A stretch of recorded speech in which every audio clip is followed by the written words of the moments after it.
Abra sua Bíblia comigo na segunda carta do apóstolo Paulo a Timóteo. 2 Timóteo. Tem alguém nos visitando hoje aqui pela primeira vez? Ou segunda? Acho que não, né? Tem alguém aqui? Levanta sua mão, por favor. Seja bem-vindo, viu? Você que está nos visitando pela primeira vez. Alguém lá atrás também, seja bem-vindo. Não sei se hoje nós temos aí o nosso cartão para entregar aos irmãos. Tem dois irmãos ali, um ali, outro lá atrás. Sejam bem-vindos às nossas reuniões, domingo às 10 horas e também às 18 horas. Todo domingo. Fora isso, nossas atividades aí ao longo da semana, estão nas nossas redes sociais. 2 Timóteo, capítulo 4. Abra sua Bíblia aí comigo. Já nós vamos ler apenas alguns versículos desse texto. Deixa aí a sua Bíblia aberta. Eu queria, de forma bem breve, lhes contar uma história. A história diz que o ano era de 64 depois de Cristo. Especificamente, dia 18 de julho. Dia que, se você bater no Google, você vai ver que a grande capital do maior império da Terra até então foi incendiada. Roma era composta por 14 bairros, que juntos, os historiadores afirmam, abrigavam mais ou menos 1 milhão de pessoas. Sem dúvida, a maior cidade da história até então. E naquele dia, dos 14 bairros, 10 regiões foram incendiadas. Pegaram fogo. 4 não.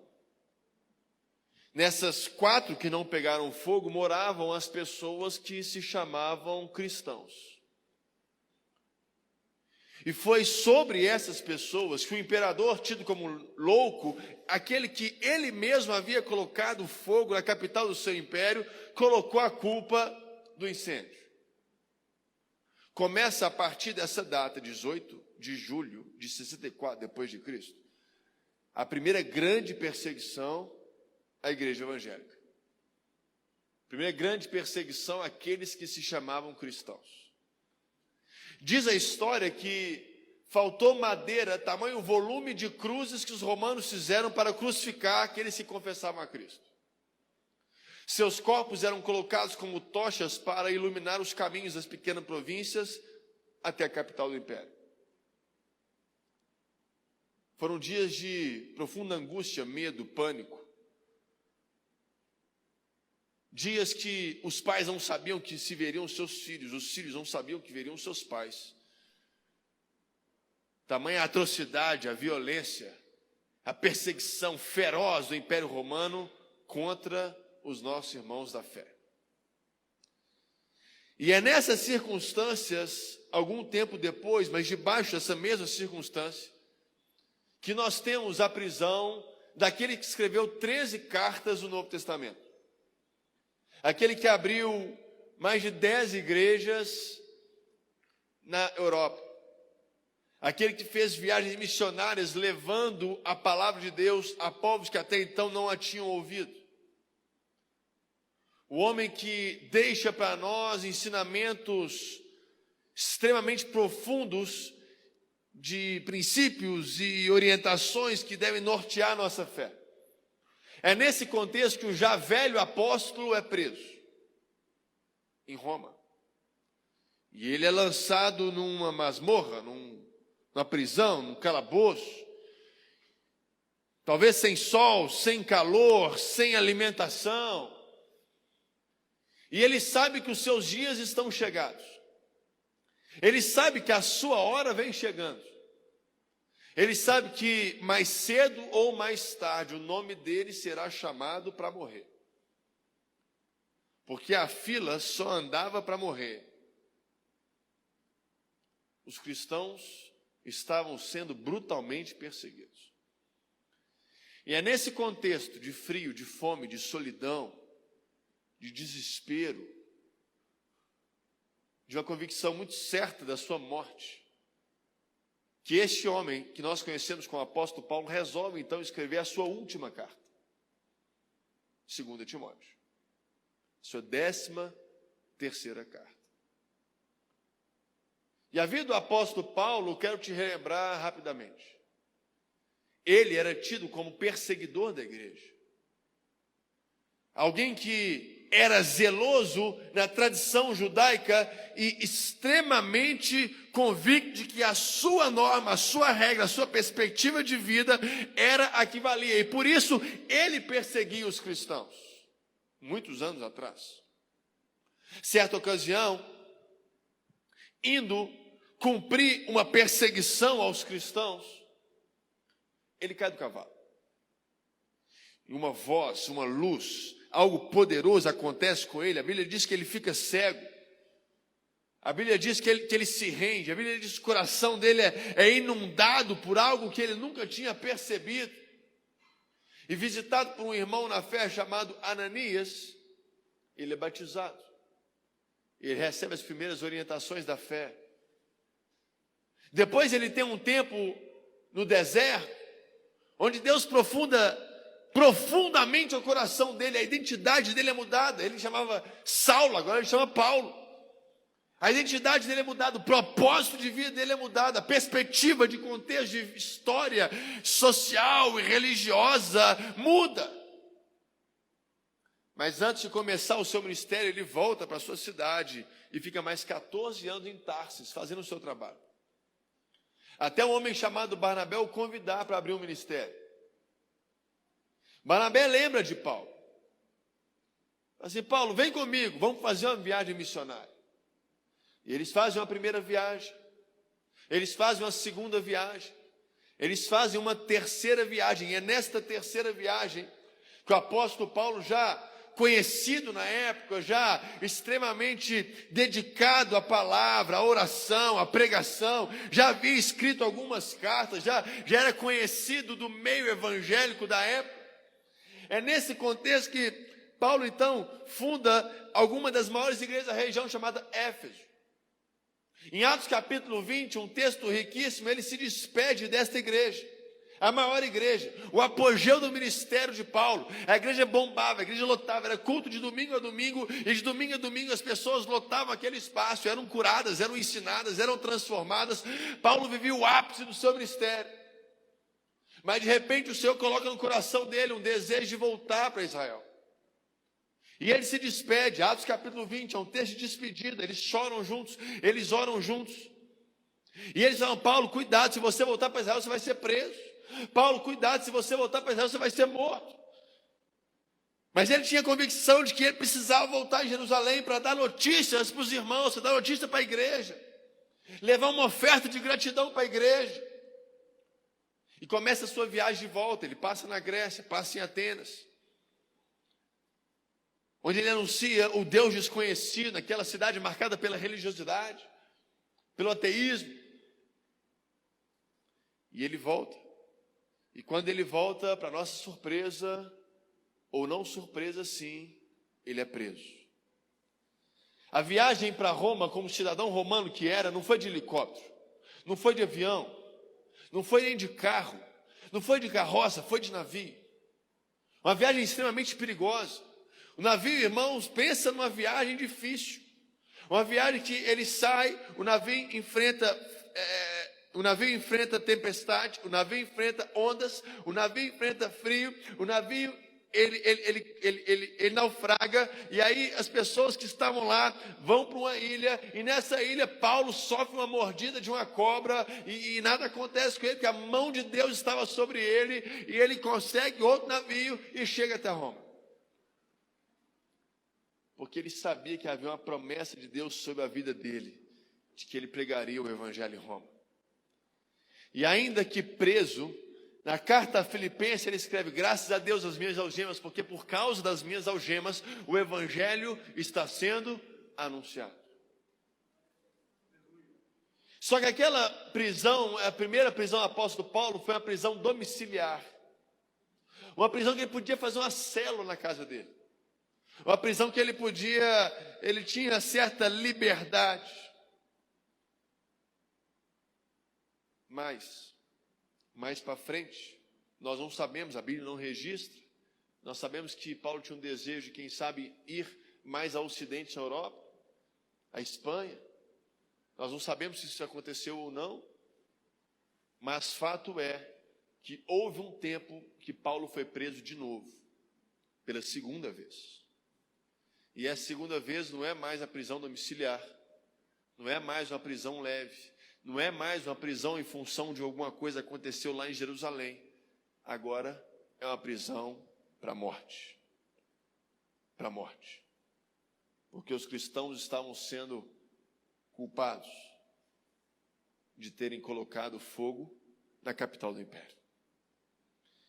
E é nesse contexto, irmãos, um homem com essa história de tamanha bagagem, que ele escreve a sua última carta, no seu último capítulo, capítulo 4, nas suas últimas palavras, a partir do versículo 9, que nós vamos ler agora.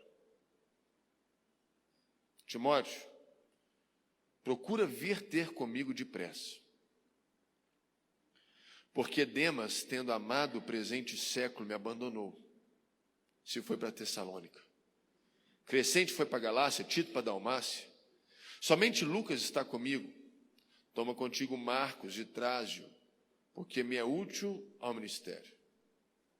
Quanto ao Tíquico, eu mandei até Éfeso. Quando vieres, traz a capa que deixei em Troas na casa de Carpo, bem como os livros, especialmente os pergaminhos. Versículo 6. Quanto a mim, estou sendo já oferecido por libação, e o tempo da minha partida é chegado. Combati o bom combate, completei a carreira e guardei a fé. Senhor, que a Tua palavra possa nos ensinar nessa manhã, iluminar o nosso caminho, nossa mente, aquecer o nosso coração. Espírito Santo, tem total liberdade aqui no nosso meio, para nos moldar conforme a Tua palavra. Em nome de Jesus. Amém. Irmãos, é nesse contexto de morte, de certeza que a morte estava próxima, que nós temos diante de nós as últimas palavras daquele que foi o maior missionário, o maior implantador de igrejas, o maior pregador da igreja primitiva. E ele deixa para nós princípios extraordinários, para que eu e você possamos, quem sabe ao final deste ano, 2021, quem sabe ao final da sua vida, quem sabe ao final de uma época que você esteja vivendo, para que eu e você possamos, ao final disso tudo, afirmarmos de forma imperativa e maiúscula: combati o bom combate, completei a carreira e guardei a fé. Sem dúvida, talvez essa seja uma frase que todos nós queremos poder afirmar, quem sabe no final desse ano, quem sabe no final da nossa vida, quem sabe quando você for mudar de atividade profissional e você já tem 10, 15, 30 anos de atividade profissional e você vai fazer uma mudança profissional e você quer falar assim: olha, esse tempo deu, mas eu tenho certeza que enquanto eu estive aqui, eu combati o bom combate, eu completei a carreira, eu guardei a fé. E Paulo deixa alguns princípios para que eu e você possamos viver essa realidade. E o primeiro deles, irmãos, no versículo 9, quando ele fala a Timóteo: Timóteo, procura vir ter comigo depressa. Paulo sabia que a hora dele estava chegada. Paulo sabia que mais cedo ou mais tarde ele ia morrer. Paulo não sabia se daria tempo de Timóteo chegar, mas ainda assim ele pede para Timóteo: Timóteo, vem me visitar, vem estar comigo. Timóteo, eu preciso ver o seu rosto, eu preciso te dar um abraço, eu preciso conversar com você face a face. E esse princípio, irmãos, é um princípio muito simples, que nós estamos sendo frontalmente atacados enquanto vivemos essa pandemia, que é a valorização da amizade cristã. Valorização da amizade cristã. Valorização dos relacionamentos cristãos. Você tem amigos, é verdade. Você tem amigos de todos os lugares, de todos os jeitos, de todas as fés. Fés é difícil, né? diferentes crenças. Você tem pessoas que você se relaciona no seu trabalho, você tem pessoas que você se relaciona no seu prédio, no seu bairro, você tem pessoas que você nem sabe o nome, mas você cruza com ela quase que todo dia, e aí você dá um oi, ela dá um oi. Igual cidade do interior, quando você é cidade do interior, dá bom dia para todo mundo, boa tarde para todo mundo, boa noite para todo mundo. Nós temos diversos tipos de amizade que nos rodeiam. Você certamente participa de inúmeros grupos de WhatsApp. Inúmeros grupos de WhatsApp. Mas percebam, aos poucos, você e eu muitas vezes vamos nos afastando dos amigos que Deus coloca na nossa vida. A gente trabalha muito, a gente convive muito com as pessoas na nossa casa, a gente convive muito com as pessoas do nosso trabalho, e a gente convive muito pouco com as pessoas da igreja, com os irmãos da fé, com os amigos que Deus tem nos colocado. E a pandemia atrapalha ainda mais isso. Nós não podemos mais fazer uma grande confraternização aqui fora, nós não podemos mais fazer um jantar lá embaixo, nós não podemos mais fazer uma celebração da igreja, a gente tem que limitar, a gente tem que distanciar, a gente não pode mais cumprimentar, a gente não pode mais abraçar. Irmãos, e percebam a importância, mesmo Paulo, estando nos seus últimos dias de vida, ele podia separar aqueles dias para jejuar, ele podia separar aqueles dias para escrever mais, ele podia separar aqueles dias para orar a Deus, ele podia separar aqueles dias para, quem sabe, ter uma revelação do Apocalipse, antes de João, mas ele falou assim: Timóteo, vem me visitar que eu preciso te ver. E nós muitas vezes estamos nos acostumando à vida solitária, à vida sozinha, à vida que eu creio em Deus, eu tenho a minha Bíblia, eu vou na igreja, eu sento no meu lugar e eu vou embora. Irmãos, olha ao seu redor, dá uma olhada ao seu redor, dá uma olhada assim. Faz um exercício com o seu pescoço assim. Quantas pessoas aqui você conhece? Poucas. Certamente poucas. Porque se tem algo que essa pandemia tem atacado, é a nosso relacionamento interpessoal, nossas amizades. E isso, no longo prazo, pode te fragilizar muito, muito e muito. Volte a valorizar as amizades da igreja. Volte a ter tempo com as pessoas da igreja. Quer uma dica boa? Se você for marcar um café com alguém, marca na igreja.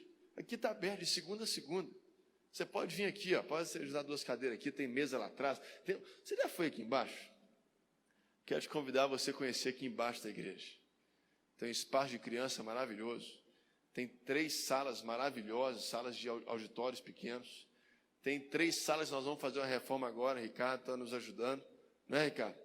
Vai ser quase um co-work aqui da igreja. Você pode trazer o seu laptop para trabalhar aqui na igreja.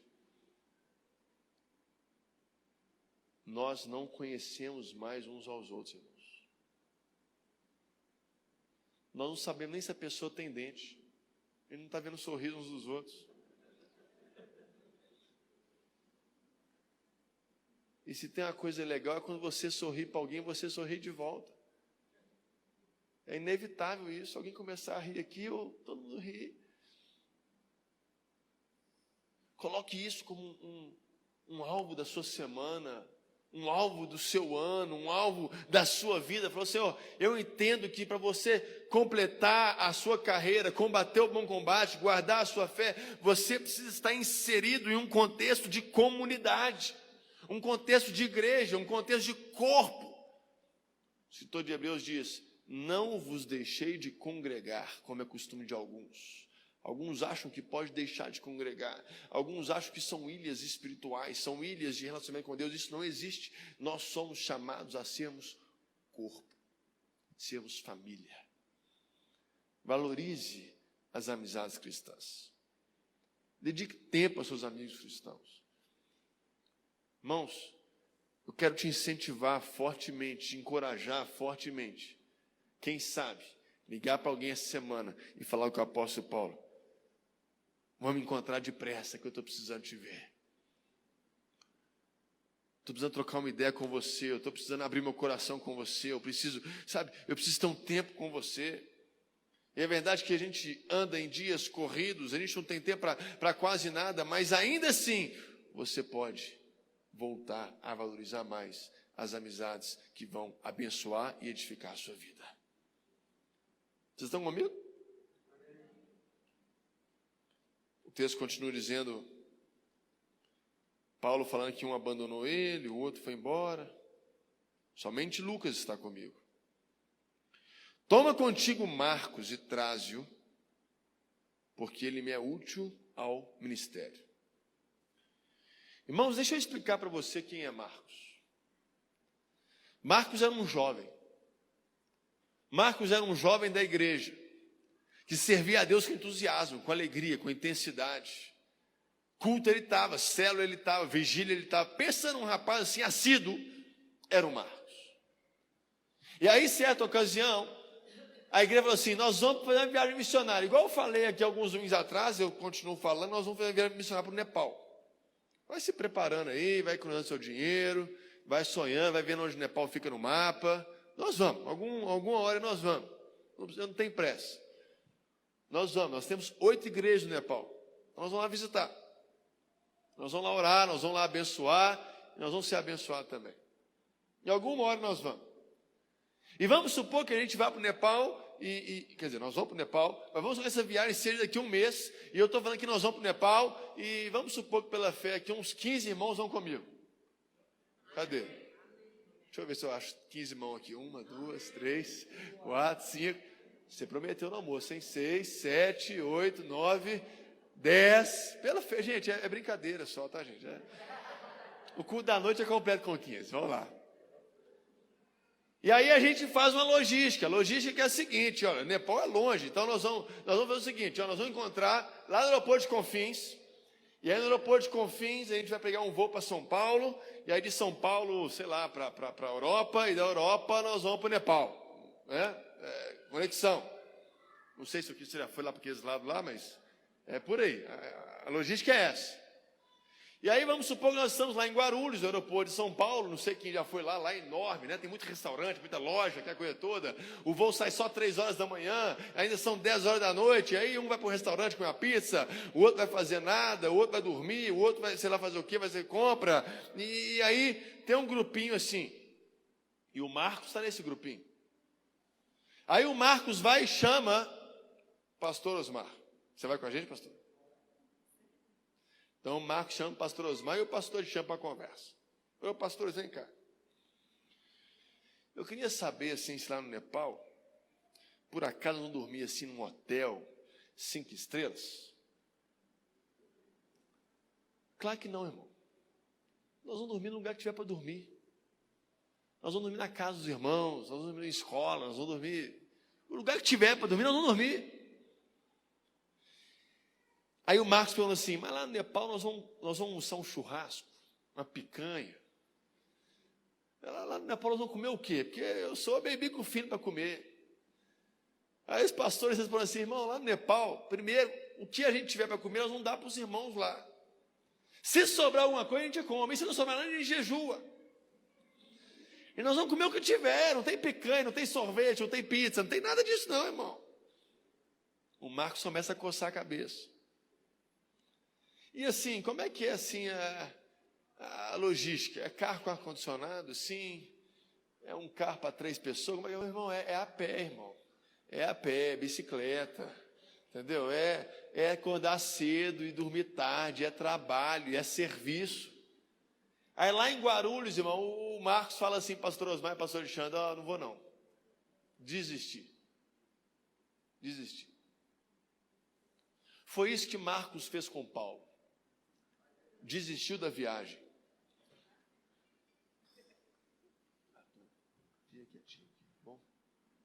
Foi isso que Marcos fez com Paulo. Desistiu da viagem. Deixou Paulo na mão. Deixou o grupo desestabilizado. Poxa, nós estamos aqui orando, planejando, jejuando, em prol de uma viagem missionária, estamos sonhando no Nepal, e aí chega em Guarulhos um menino da igreja, quer hotel de 5 estrelas, quer comer picanha, quer ficar à toa. Irmão, nós estamos indo para lá para trabalhar. E aí o Marcos sai do grupo. o Paulo expulsa Marcos do grupo. Você não serve para estar com a gente nessa viagem. Os anos se passam. Muitos anos se passam. E quando Paulo está prestes a morrer, na sua última carta, ele escreve: traz o Marcos, porque ele me é útil ao ministério. Para você combater o bom combate, para você completar a sua carreira e você guardar a sua fé, você precisa superar as dores do passado. Você precisa superar os traumas do passado. Você precisa viver o que o apóstolo Paulo também nos ensina em Filipenses. Olha, eu esqueço das coisas que para trás ficam e eu prossigo para o que diante de mim está. Se o seu presente estiver preso no seu passado, você nunca vai viver o seu futuro. E tem muita gente que carrega muita mazela, e muita dor, e muita ferida do passado no seu coração. Você vai conversar com a pessoa parece um baú de lembrança. A pessoa começa a falar de 30 anos atrás, de 25 anos atrás, que quando converteu, foi numa igreja, e nessa igreja o pastor não comentou, e aí até hoje a pessoa não vai na igreja. Que quando namorou uma pessoa, a pessoa que namorou, e não sei o que, não ligou no dia do aniversário, então até hoje não tem aquele negócio resolvido. Porque quando foi fazer a faculdade, a prova, o irmão mais velho falou que não ia cair, caiu, e até hoje não conversa com o irmão mais velho. Nossa alma vai ficando pesada, nosso coração vai ficando rancoroso, ranzinzo. Se nós queremos, irmãos, combater o bom combate, completar a carreira, guardar a fé, nós precisamos entender que precisamos resolver os traumas do passado, liberar perdão, deixar que Deus ministre cura ao nosso coração para viver algo novo. Paulo perdoou Marcos e falou assim: traz o Marcos, eu quero viver algo novo com ele. Eu quero ter uma nova experiência com ele. Eu quero poder ter um tempo com ele e planejar com ele aquilo que vai ser de novo nas nossas vidas. Aliás, na vida dele, porque eu vou morrer. Vocês estão comigo? Se você e eu queremos combater o bom combate, completar a carreira e guardar a fé, nós precisamos resolver os nossos traumas do passado. Supera isso, irmão. Em nome de Jesus. Libere perdão às pessoas que você precisa perdoar. Abençoa quem você tem que abençoar. E segue sua vida. Segue o jogo. Eu fui para a praia semana passada, com a minha família, né? Nós somos tudo ruim de bola, gente. Eu sou péssimo de futebol. Péssimo. Eu sou bom de gandula, entendeu? Sou bom de gandula. Tem uns 10 anos que eu não jogo bola. Aí, estava um dia lá, o Arthur, meu filho, né, que não para quieto, vocês já viram aqui, pegou a bola. E está chutando para lá na praia, está chutando para cá, para lá, para cá. Aí o Rafael, meu irmãozinho, de 7 anos também, começou a chutar para lá e para cá. Aí, vamos jogar bola? Vamos jogar bola. Aí meu pai falou assim: olha, meu pai, o André, que é o melhor de bola lá em casa, disparado, e o Rafael contra o Lucas, que é ruim, o Sandrinho, que é ruim, e o Arthur.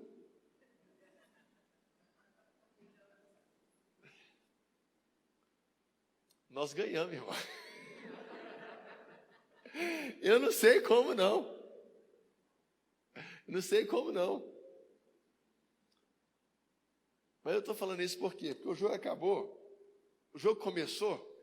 Começou. O Sandrinho estava lá na frente. Aí eu já dei uma bica na bola, você já fez um gol. Aí teve um outro gol, que o Rafa estava com a bola. E aí o Arthur caiu em cima da bola, e teve aqui a confusão e tal, não sei o que. Eu peguei a bola e toquei, e o Sandrinho fez outro gol, 2-0. Mas aí o Rafa e o André ficaram chorando. O Rafa ficou chorando, o André ficou assim: falta aqui, falta aqui. Segue o jogo, irmão. Segue o jogo, estamos ganhando. Segue o jogo da sua vida. Vai fazer gol. Vai fazer gol.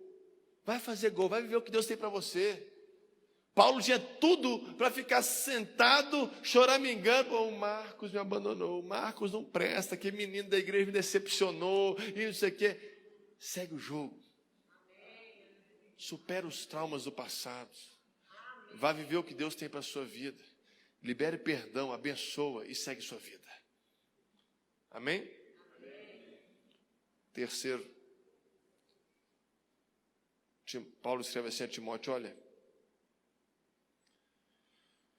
tinha uma pessoa que estava comigo, o Tíquico, que eu mandei ele para Éfeso. Mandei para Éfeso. Versículo 12. Quanto a Tíquico, eu mandei até Éfeso. Éfeso, na vida de Paulo, significava o apogeu da vida dele. O clímax. O top. O lugar mais legal, de maior realização que ele tinha estado. Pensem comigo. Paulo tinha todas as prerrogativas necessárias para fazer a seguinte oração: Senhor, me permita voltar para Éfeso. Eu que abri aquela igreja, eu que discipulei aquele povo, eu que consagrei aqueles pastores, eu que ensinei aquele pessoal, eu que conheço a turma toda lá, eu que mandei para eles uma carta maravilhosa, inclusive a carta de Éfeso, a Efésios. Deus, me liberta aqui dessa cadeia, deixa eu ir lá em Éfeso, mais uma vez. Deixa eu ir lá de novo, deixa eu ter a alegria de ir lá de novo, estar com eles. Mas a gente não vê essa oração. O que a gente vê é Paulo reconhecendo que os dias deles são contados e mandando uma outra pessoa ir para Éfeso. Preste atenção nisso, irmãos. Existe um princípio muito importante para que nós possamos combater o bom combate, completar a carreira e guardar a fé. Que é eu e você encorajarmos e abençoarmos uns aos outros. Vou repetir. Eu e você encorajarmos e abençoarmos uns aos outros. Enquanto a sua oração for só por você, cuidado. Cuidado. Cuidado, porque isso não é evangelho. O evangelho tem tudo a ver com a pessoa que está do seu lado. É a esposa que precisa encorajar o esposo, é o esposo que precisa encorajar a esposa. É alguém encorajar um outro alguém e animar e falar: olha, você vai lá no Nepal sim. Cara, eu vou te abençoar, eu vou investir na sua vida. Cara, vamos lá no Gustavo Caetano junto, eu estou sem carro, eu vou te dar uma carona. Só que nós queremos tudo para nós mesmos, tudo para mim mesmo. Eu só quero para mim, comigo, eu, mim. É quase uma quadrilha isso aí, irmão. Você e você mesmo, e com você mesmo, e para você mesmo, é uma quadrilha de você mesmo. Nós precisamos voltar a destinar as outras pessoas para o que Deus tem na vida delas. São os pais encorajarem os filhos para o que Deus tem na vida deles. E isso é muito importante porque você mal sabe o que você quer. Você mal sabe o que você quer, mas eu tenho certeza que você não sabe o que a pessoa do seu lado quer. Eu preguei aqui alguns domingos atrás e disse que a gente vai ficando adulto, vai ficando meio bobo, porque a gente sabe que prova em dupla é mais fácil. Só que a gente fica adulto e quer caminhar sozinho. Outro dia eu fui caminhar, tive a alegria de encontrar o pastor Alexandre lá, que estava correndo. Pensa no homem, estava correndo rápido, Samuel, mais rápido que você, viu? Mais rápido que você. Estava voando. Eu vou fazer o quê? Não vou fazer nada, né? Estou caminhando, estou quase passeando para perder peso. Ele parou, falou assim: não, vamos caminhar junto. Caminhamos quase 1 hora juntos. Vamos estar correndo, um ritmo de 5,5, 6, se você entende o que eu estou falando. É voando. É tipo um coelho e uma tartaruga, entendeu? Mas ele reduziu a marcha para me acompanhar. Isso é você praticar o encorajamento. Isso é você praticar um ministério que tem se perdido, que é você abençoar a outra pessoa, não você mesmo. não você mesmo. Você não vai vir no Gustavo Caetano por causa de você. Você vai vir porque você sabe que tem alguém da sua família que precisa vir, você vai trazer ela. Você não vai vir no Gênesis porque eu quero ir no Gênesis. Não, irmão, tem alguém que você conhece que precisa vir nesse estudo bíblico. E você pode trazer essa pessoa. Percebam, irmãos, de novo, o Evangelho não tem nada a ver com você. O Evangelho tem tudo a ver com a pessoa que está do seu lado. Deus podia ter ficado na sua glória, na sua majestade, no seu trono de glória e de poder e de soberania, mas ainda assim, Ele enviou seu Filho unigênito para que todo aquele que nele crê não pereça, mas tenha vida eterna. E você?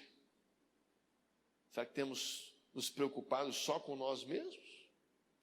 Será que a nossa maior preocupação sou eu mesmo, é o meu bem-estar, é a minha fé, é o meu destino em Deus, são as minhas atribuições, a minha competência, é eu? Eu quero te encorajar nessa manhã, debaixo desse princípio em Deus. Paulo destina Tíquico para Éfeso, Paulo libera Tíquico para algo grande, Paulo libera Tíquico para algo grandioso, para algo extraordinário, para algo novo, e eu e você podemos também abençoar uns aos outros. Em você a virtude suficiente para abençoar pessoas que estão ao seu redor. Em você a virtude suficiente para abençoar as pessoas do seu trabalho. Em você a virtude suficiente para abençoar o seu prédio, para abençoar a sua família. Não precisa de alguém ir lá para fazer uma oração, não precisa de alguém ir lá para fazer um culto. Em você há virtude suficiente para abençoar as pessoas que Deus tem colocado ao seu redor. Vocês estão comigo, gente? Paulo continua dizendo assim, olha, quando você vier, me traz a capa que eu deixei em Troade, na casa de Carpo. Para quem estuda história antiga, vê filmes antigos, lê romances que descrevem as histórias antigas, você certamente sabe que naquela época, a história, não tinha a coleção de roupas que nós temos hoje. Era normal que as pessoas tivessem 1, 2 peças de roupa, no máximo 3 peças de roupa, no máximo. E uma capa que servia para tudo, servia para dormir, servia para viajar, servia para proteger do frio, era a capa, servia para tudo a capa. E Paulo está dizendo que ele está numa cadeia, numa prisão, prestes a morrer, mas ele perde a tal capa dele, que ele esqueceu em algum lugar, que ele deixou em algum lugar, ou talvez não tenha dado tempo para ele pegar quando ele foi preso. Talvez Paulo estivesse com frio na prisão. Eu não sei se você já foi a Roma, lá faz frio, a Itália faz frio, eu nunca fui, mas a Itália faz frio, várias épocas do ano faz frio. Talvez ele estivesse com frio. Eu não acho que Paulo estava com saudade afetiva da capa. Eu acho que Paulo devia estar com frio, precisando da capa para dormir, precisando da capa para fazer um travesseiro, precisando da capa para se proteger. Eu não estou preocupado com o frio, irmãos, mesmo porque aqui em Belo Horizonte não faz tanto frio assim, e nós estamos bem longe da época do frio. Está super calor aí fora. Hoje eu fui caminhar cedo com o Arthur, eu estava calorzaço já.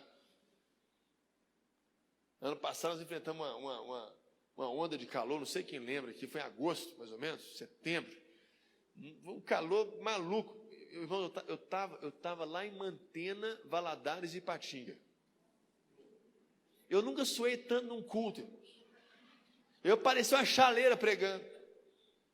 Nossa! Aqui em Minas não faz tanto frio assim. Não faz. Eu fui para o Canadá no ano passado, bobão aqui, né? Eu não vejo neve há muitos anos. Falei, Canadá, vou ficar só 3 dias e tal, vou rapidinho. Eu fico com a roupa assim mesmo e tal, levei uma jaquetinha, rapaz, passou um frio. -2, -4, falei, meu Deus do céu. Fui salvo pelo PH, aqui da igreja. Falei, PH, me arruma uma jaqueta aí, PH. Eu Se você tiver com frio na sua casa, irmão, avisa a igreja, a gente faz chegar até você um cobertor, um agasalho. Mas não é esse frio que eu estou falando. O que eu estou falando é que se tivesse ali na porta, ou aqui nessa porta, ou na porta ali de fora, quando você for para o seu carro, um termômetro capaz de medir a temperatura espiritual do seu coração. É esse frio que me preocupa. Se tivéssemos um termômetro capaz de ir no mais profundo do seu coração, é essa temperatura que me preocupa. O que este termômetro marcaria? Qual temperatura este termômetro iria alegar? Irmãos, porque nós vivemos num mundo que é um freezer. O mundo é um freezer. E aos poucos o mundo vai minando a sua fé. E vai tirando o seu entusiasmo. E vai destruindo a sua alegria. E vai diminuindo o seu ritmo. E vai zombando de novo da sua fé. E vai afrontando a sua fé. E você vai para a universidade, só prega ateísmo na universidade. E você vai para o mercado de trabalho. O mercado de trabalho é um ritmo acelerado que você sequer se lembra de ler a Bíblia. E você se vai aí para a cultura e os filmes e séries só confrontam a família, confrontam os valores da fé. E aos poucos, eu e você vamos nos tornando picolé gospel. Picolé gospel. Você vem na Bíblia, você vem à igreja, você lê a Bíblia, você até levanta a mão na música ou outra, você até aqui dá um dízimo, uma oferta, mas falta fogo no seu coração. Falta fogo no nosso coração. Irmãos, falta o termômetro voltar a marcar o que a irmã diz, 500 graus de puro fogo santo e poder. Porque a nossa fé vai ficando retórica demais. Porque a nossa vida com Deus vai ficando rotineira demais. E já não temos mais aquele ímpeto pela palavra de Deus. Já não temos mais aquela intensidade e fervor na oração. Já não temos mais aquela vontade de estar na casa do Senhor. Já não temos mais aquele desejo de mergulhar na palavra e ser profundamente tocado e transformado por ela. Já não temos mais aquele desejo de se jogar em Deus e se jogar de joelhos diante de Deus e chorar até você acabar. Já não temos mais lágrimas nos olhos. Já não temos mais fervor e ânimo no coração, irmãos. Não temos. Não temos. Irmãos, a igreja tem se tornado picolé gospel. Picolé gospel. Drive-thru da fé. Drive-thru da fé, eu vim buscar minha promessa, eu vim buscar a minha bênção, eu vim buscar a minha resposta. Mais importante que a sua promessa, mais importante que a sua bênção, mais importante que a sua resposta, é o Deus que faz isso tudo. É o Deus da promessa, é o Deus da bênção, é o Deus da resposta, que nos chama para ter um relacionamento de intimidade com Ele. Eu me preocupo, irmãos. Eu me preocupo. Se nós não deveríamos estar fazendo o mesmo pedido de Paulo, falar, eu preciso de uma capa. Eu preciso de uma capa, eu preciso ser aquecido de novo. Eu preciso que o Espírito Santo aqueça o meu coração de novo. Eu preciso sentir fogo de Deus de novo no meu coração. Irmãos, eu me preocupo. Porque a Bíblia já diz que nos últimos dias o amor de muitos se esfriaria. E se você não se aquecer aqui dentro, não ache que é lá fora que você vai se aquecer. Porque o mundo jaz no maligno. O mundo é esse freezer que quer confrontar a sua fé, que quer apequenar a sua vida com Deus, que quer te tirar tempo com Deus, que quer falar que a Bíblia não é importante. Se aqui dentro você e o seu coração não estiver inflamado por Deus, em chamas por Jesus, não é lá fora que Deus vai fazer isso na sua vida. A igreja é como uma fogueira, irmãos. A igreja é como fogueira. Quando nós estamos juntos, o fogo arde mais rápido. Mas um graveto sozinho, você sozinho, o fogo apaga rápido. O fogo apaga rápido. Irmãos, quem sabe não é esta manhã que eu e você precisamos pedir uma capa para o Espírito Santo, para aquecer a nossa fé, reavivar a nossa fé, reanimar a nossa leitura, nos levar de volta para um lugar de oração, para um lugar de intimidade, para um lugar de ser transformado pela palavra de Deus, ser tocado pela palavra de Deus. Quem sabe não é essa manhã que eu e você vamos: Senhor, eu preciso de uma capa, eu preciso de novo sentir o favor, e não apenas o favor, a graça, a bênção, mas em especial a paixão pelo Senhor. A paixão pelo Senhor.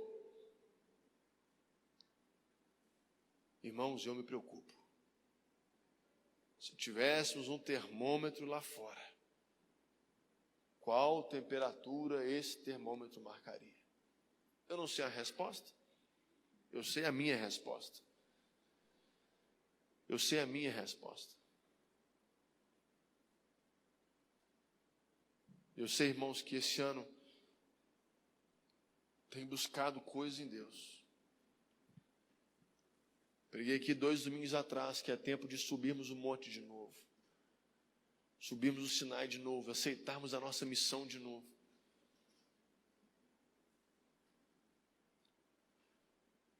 Não deixe a sua fé congelar.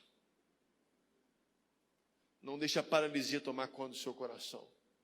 Olhando aqui de cima, eu conheço, não todos, mas a maioria de vocês, sei dos dons, dos talentos, das virtudes que Deus tem colocado no seu coração. E você podia estar multiplicando isso, você podia estar vivendo coisas lindas, você podia estar colocando isso para trabalhar, como diz a parábola, para render 100 por 1.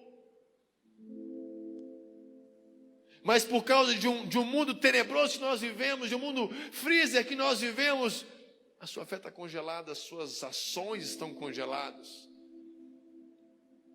Não me envolvo, não quero, vou lá para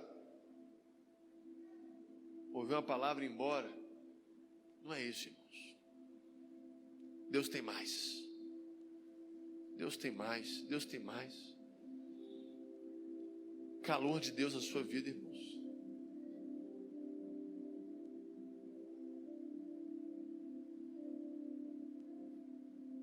Eu não sei quanto tempo você tem de fé cristã. Quantos anos de fé cristã você tem?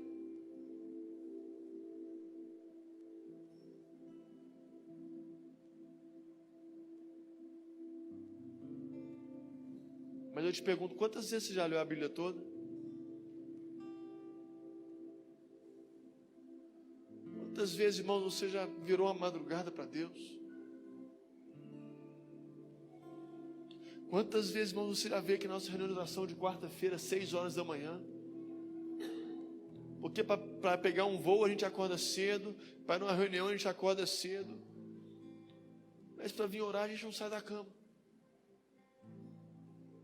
A gente não sai da cama. Para ler a Bíblia a gente lê no celular a Bíblia. Para orar a gente, Deus abençoe, o nome de Jesus, amém. A oração, pobre oração, não passa desse teto. Irmãos, eu me preocupo se o que Paulo escreve a Timóteo não deveria ser o nosso grito nessa manhã: Senhor, eu quero uma capa de novo, eu quero ser aquecido de novo, eu quero calor de novo, eu quero ter meu coração em chamas de novo, eu quero me perder em Ti de novo, Deus. E Paulo continua dizendo, olha, além da capa, você traz os livros e os pergaminhos.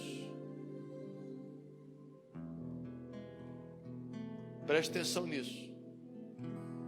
Se você quer combater o bom combate, completar a carreira e guardar a fé, nós precisamos ser intensos até o fim. Intensidade. Intensidade. Intensidade. Lá atrás, em 2 Reis, tem uma história. Essa história diz que, 2 Reis, capítulo 4, se não me engano, ou 7, o povo de Israel estava em guerra. E o rei manda chamar o profeta, morrendo de medo. O profeta representava Deus. O profeta entra na casa e fala assim: rei, abre a janela da sua casa. E ele abre. E o profeta pega seu arco e flecha. Ele pega. E o profeta coloca as mãos sobre as mãos do rei. E ele atira. E aí o profeta fala assim: vai lá e fere a terra. Vai lá e fere a terra. O rei foi, feriu 3 vezes. 1, 2, 3.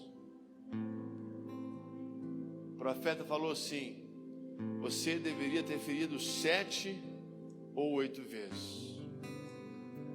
Porque feriste 3, sua vitória será só 3 vezes. Mas se tivesse ferido 7, sua vitória seria 7 vezes. Falta intensidade, irmãos. Falta intensidade. Falta intensidade. Nosso culto começa às 10 horas, irmãos. 10 horas. Não é para me agradar.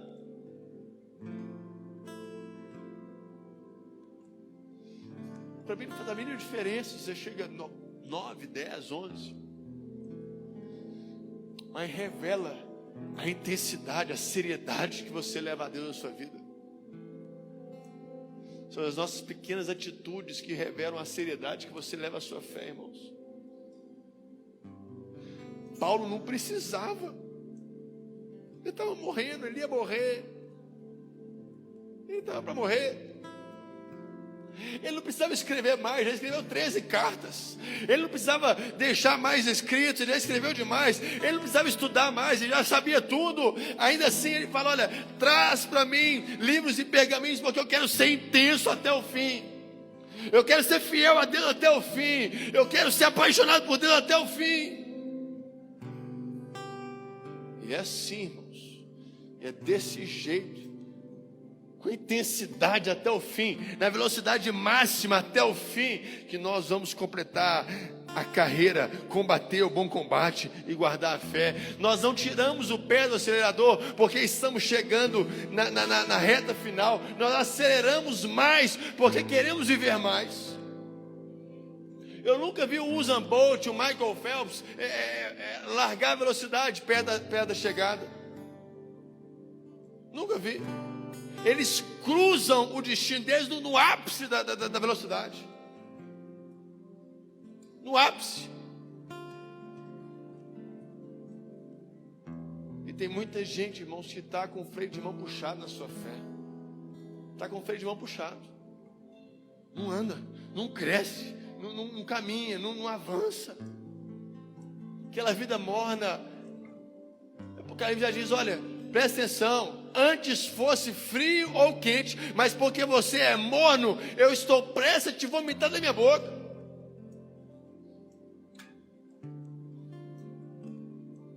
O Senhor olhar para nós nessa manhã, não ache morninão no nosso coração, mas pelo contrário, que veja uma igreja intensa com Deus, comprometida com Deus, apaixonada por Deus, que pede a Deus capa, pede a Deus fogo, pede a Deus paixão.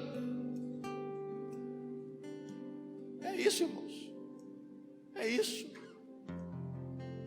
Não se trata de bênção para você, de riqueza para você. É verdade que isso tudo Deus pode te dar. Aliás, eu creio que Ele vai te dar, vai fazer coisas maravilhosas na sua vida, porque a Bíblia diz que nada vai te faltar, porque a Bíblia diz que Deus tem para nós coisas grandes e profundas que nós não sabemos, porque a Bíblia diz que todas as coisas colaboram para o bem daqueles que amam a Deus, e é verdade, e nós cremos nessas realidades.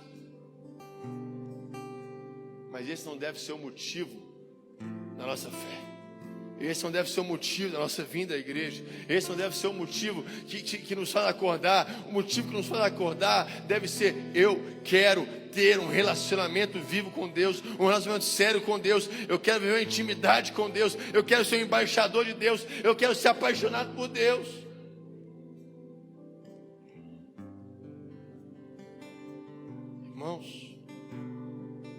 Paulo só pôde afirmar: completei a carreira, combati o bom combate, guardei a fé, porque foi intenso com Deus até o seu último minuto.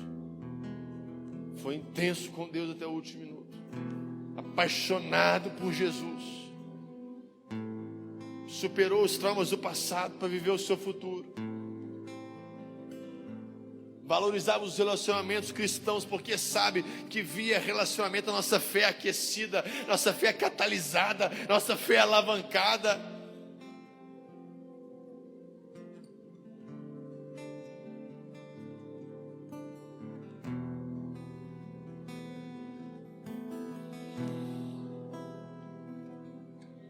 Quem sabe, irmãos,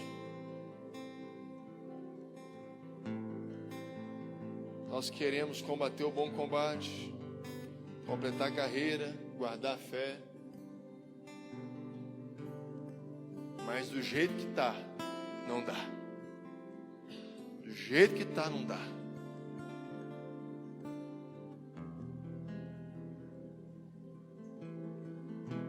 Que essa manhã o Espírito Santo ministra o seu coração.